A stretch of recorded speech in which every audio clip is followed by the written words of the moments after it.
was widely expected that Huawei announced its first flagship smartphone partnership with one of the leading U.S. operators at CES this week, but AT&T withdrew from the agreement at the last moment. If you live in the United States and really want the Mate 10 Pro, at least you can buy it online this spring through Amazon, Best Buy and other retailers.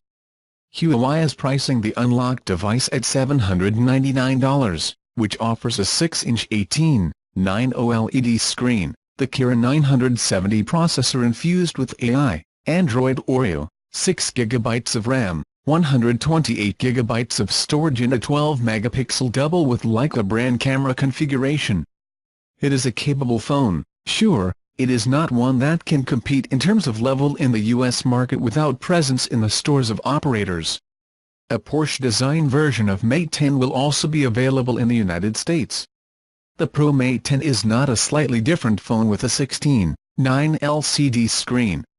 The design version of Porsche will cost $1,225 for a model with 256 GB of storage. Both phones will begin shipping on February 18.